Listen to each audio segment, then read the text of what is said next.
Hello and welcome back. In this video we'll be looking at getting the RMS software flashed or burned to the SD card, ready to be installed into the Raspberry Pi, and we'll fire the Raspberry Pi up with the SD card in and do the initial software setup. So here we go with all that. So the card I tend to use is the Samsung Evo Plus, and I always use 128 gigs. 64 gigs will work, there is space on there. But you don't get too many days of data stored on there if you have a particularly heavy meteor shower day.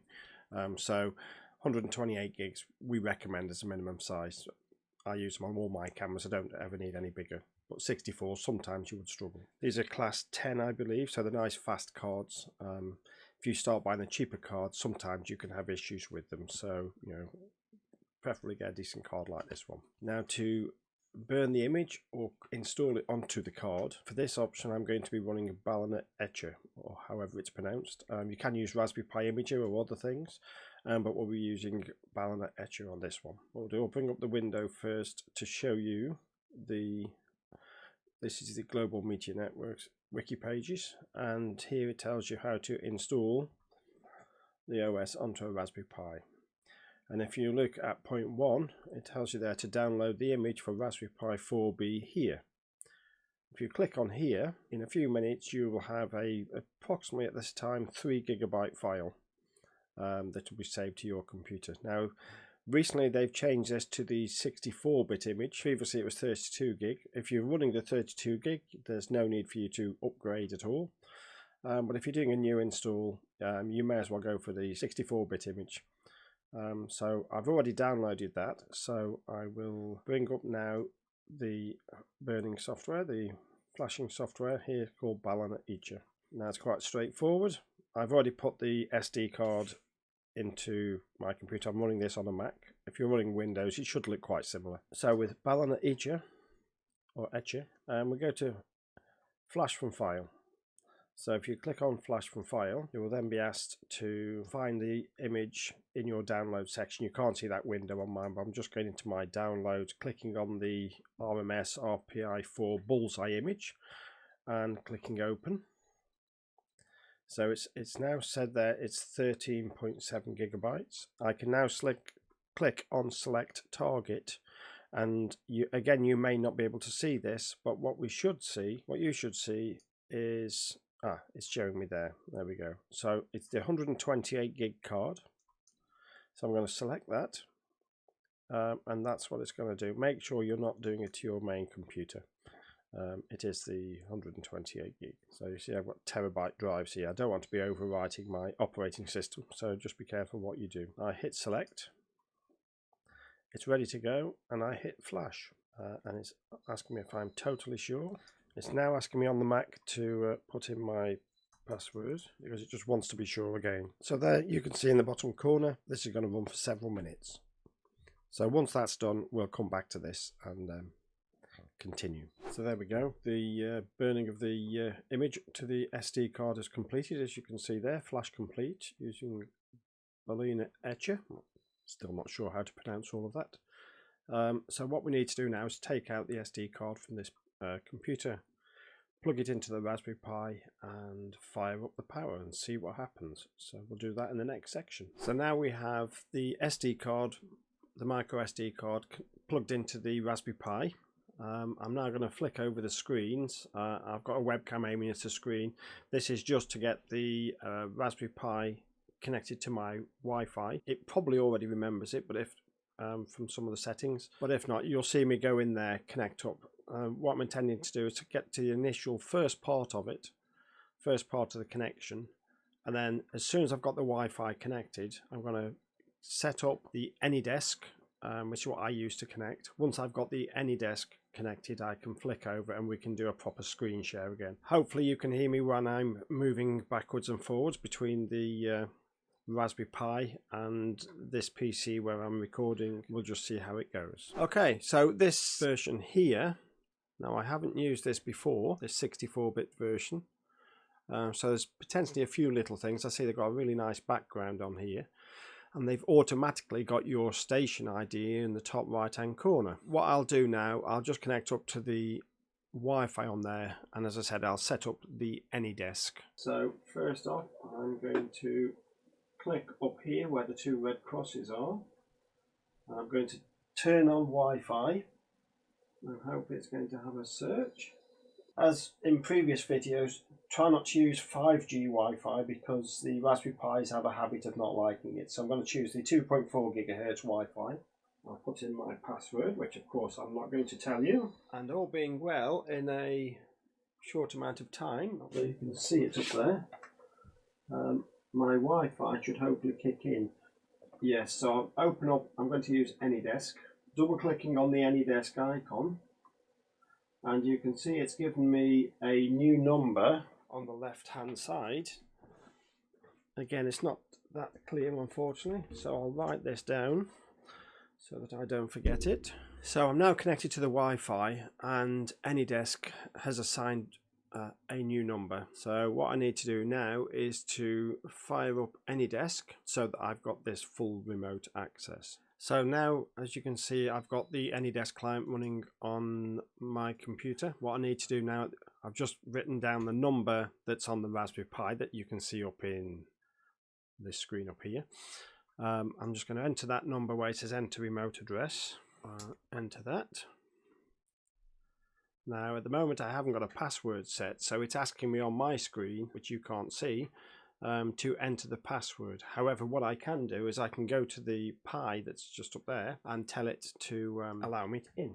So I'll just do that. So as you can now see, I'm now viewing the screen on my Mac. What I'm going to do is I'm going to set up on here how to set up I'll show you how to do the password, so that whenever I try to log in again, I know how to do it. So if I click on the set password, it's now asking me for the password. This is for the Raspberry Pi RMS system. You'll be given what the default password is. You can change this, and we recommend that you do change this once you've got your Pi up and running. So I'm going to put in the password, which I believe it is. Fortunately that worked. And then here we've got, if you can see there, we've got set or enable unattended access is ticked. I'm going to click on the set the password. It's now asking me to put in a password, so I'm just going to make up a password. It's sufficiently safe. I should do a better one, but at the moment this is just to show you how to do it. So if I now click OK and then close that and close that, we should hopefully be up and running. See, I've got a few other clients on here, so I'm going to close that down. It's got no machine installed as well, so I'm going to say update later. I don't want to get to that at the moment. So now what that means is if I have AnyDesk open on my PC, I should be able to, and again bear with me whilst I'm just figuring this out, I'm going to close the connection from my PC that you can see on screen to the Raspberry Pi. So if I now come back and see it's remembered the number, if I double click on that, it should open up, and it's now put up a password request box that you can't see. I'm going to enter that in, and there's a login automatically from now on. Again, you can't see this unfortunately.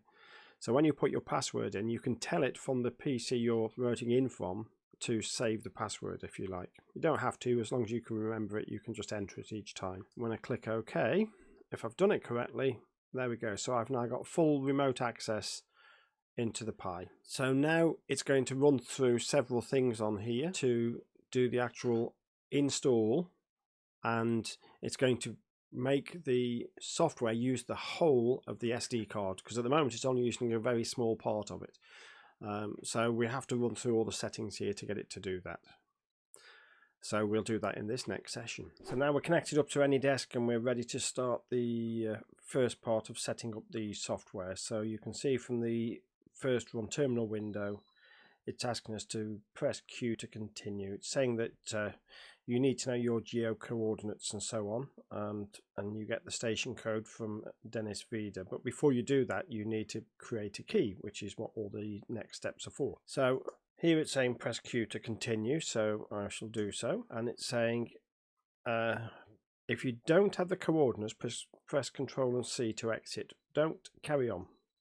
So press enter to continue. Now it's telling you the things it's going to do. It's going to expand the file system, connect your Pi to the internet. Well, we've already done that to allow me to do this remote desktop. Now we have flashed this SD card ourselves, so we're going to press enter. And this comes up with the Raspberry Pi configuration, and we need to go into the advanced options, and we need to expand the file system. It takes almost no time at all to set it up, and you say OK. Then we go down to finish. And it's going to ask us now to reboot the Pi. And when it does that, it's going to take a few minutes to do it.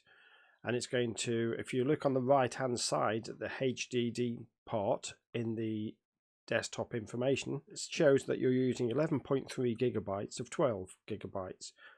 Well, this is a 128 gigabyte card. So when it's done this, you should notice that you're using a small amount of the whole card. So we'll tell it to reboot now. Okay, so the Raspberry Pi is now rebooted. And now if you look in the same place on the right hand side where it says HDD, which is the hard drive, you can see that we're now using 11.2 gigabytes of 117 gigabytes. So it's now expanded the operating system to fill the card, which is what we needed it to do. So we'll run through this first run script again, and all being well, we'll progress a bit further. So we need to press Q to continue here. We'll press enter. Now we've already expanded this, so we need to press Q to skip this step. Now that's the default password, which you'll have on yours. So what you should really do now is press enter to change the password. Okay, I'm not going to because I'm just using this as a test, but you should really create your own password just to give yourself a little bit more security.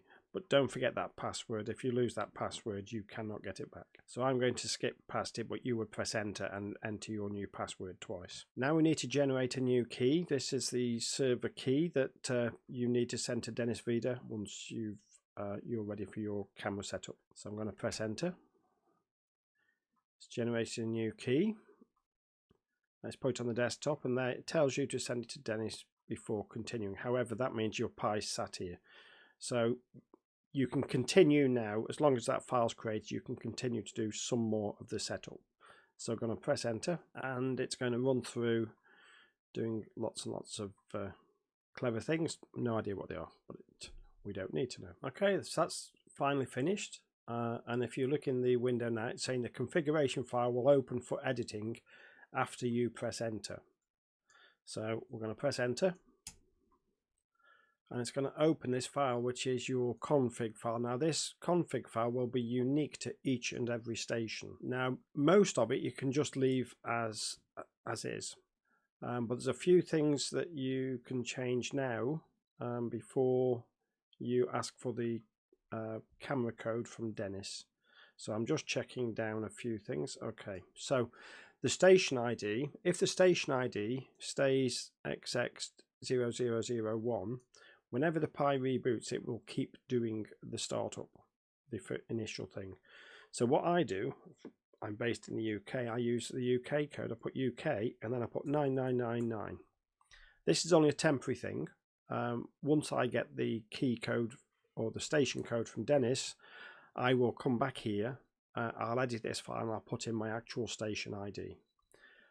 You've got your latitude, longitude, and elevation, which means needs to be in meters. Now these need to be to at least 5 decimal places to get the accuracy. And you're best using Google Earth. Using apps on your phone and stuff doesn't necessarily work very well. So I use Google Earth, and that's what's recommended. Use Google Earth to get. You need to be within a few meters. I mean, they do say 10 meters. However, if you can get within 1 or 2 meters on the map, the more accurate you can get, the better. And the height above sea level, the mean sea level that it requires there is Google Earth. You put your pointer to the exact point where your camera's going. It will give you the ground level there, and then just add whatever meters for how high up you're having it. So you would put in your latitude, your longitude, and your elevation there. Most of this other stuff I would leave exactly as is. The only thing I do, because I have a lot of false detections, mainly from spiders, is I scroll down to here, which I'll just change a setting because it's messing the text up a bit. I scroll down to where it says extra space, which is line 103. They've got it so that after the end of the night, it will work out what space it needs for the next day and delete anything that's old. I increase this to 8 because some nights, if I get a spider's web just in the right place, it thinks it's done thousands of detections and therefore it needs a lot more space to deal with it before getting rid of the rubbish. So I increase that to 8. Now, if you notice in the top right, which you can't see, I'll just move myself over to help. You can see up here it's got RMS XX0001 in the corner. Now it's picking that up from the station ID that we have in this text file, which is the config file. So you see I've changed it to UK 9999. We go File, we say Save, and we close. Now at some stage, I don't know when it happens, but that should update. You can see now it's done this. The RMS software is now loading further, and it's going to get itself prepared and ready to start capturing. Of course, we haven't even got a camera connected at the moment. We haven't got that far. So we should just leave this running and do its stuff and see what happens. All of this stuff that's going on the screen, you don't need to understand it. If you do understand it, great, have fun, but I don't understand it, I don't need to. So we'll just let that run on and we'll come back. Right, so as we can see, it's now stopped doing all of its setting. Oh, it's just having a look. It's now finished. It's saying the next capture is going to start based on the longitude, latitude figures that are in there, which are not from my location. Therefore, in the States or somewhere, it's going to start capturing at that time.